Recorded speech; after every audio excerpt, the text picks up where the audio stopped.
Suatu hari, Sultan Harun al-Rashid memanggil Abu Nawas ke istana. Sultan berkata, Abu Nawas, aku dengar kau bisa membuat keledai bicara. Benarkah? Abu Nawas pun tersenyum, lalu ia berkata, Bisa tuanku, tapi butuh waktu 10 tahun. 10 tahun? Baiklah, kalau dalam 10 tahun keledai ini belum bisa bicara, nyawamu taruhannya. Abu Nawas mengangguk tenang lalu membawa pulang keledai itu. Di perjalanan pulang, seorang teman Abu Nawas menghampiri di jalan. Abu, kau gila. Mana mungkin keledai bisa bicara? Abu Nawas tersenyum santai, lalu ia berkata, Kawan, 10 tahun itu lama sekali. Dalam 10 tahun, bisa saja keledainya mati. Atau sultannya yang meninggal. Atau aku yang pindah ke negeri lain. Jadi, untuk apa pusing sekarang? Akhirnya semua tertawa dan keledai itu tetap hidup damai tanpa perlu belajar bicara. Beberapa tahun setelah perjanjian keledai bicara itu, Sultan Harun al-Rashid tiba-tiba ingat janji Abu Nawas. Suatu pagi beliau memanggil pengawal. Bawa ke sini Abu Nawas dan sekalian keledainya. Abu Nawas datang dengan wajah santai, sambil membawa keledai yang tampak sehat dan gendut. Sudah hampir 10 tahun, Abu. Apakah keledai ini sudah bisa bicara?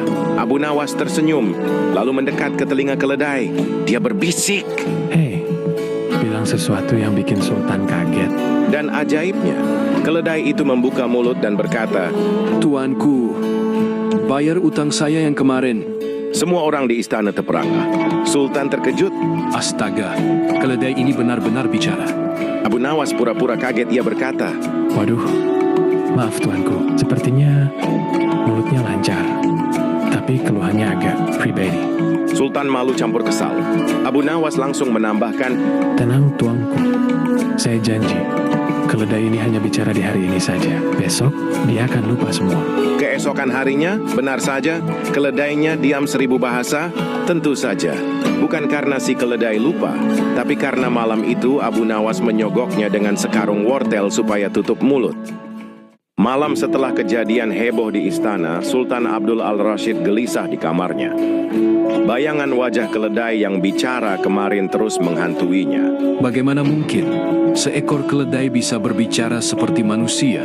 Akhirnya, menjelang subuh Sultan memutuskan besok ia harus memanggil Abu Nawas dan menuntut penjelasan. Keesokan harinya, Sultan Abdul al-Rashid memerintahkan prajuritnya untuk memanggil Abu Nawas lagi. Abu, semalam aku tak bisa tidur. Bagaimana kau bisa membuat keledai bicara? Abu Nawas tersenyum lalu berkata pelan, Ampun tuanku, itu rahasia antara saya dan keledai. Sultan makin penasaran. Aku perintahkan kau untuk jujur.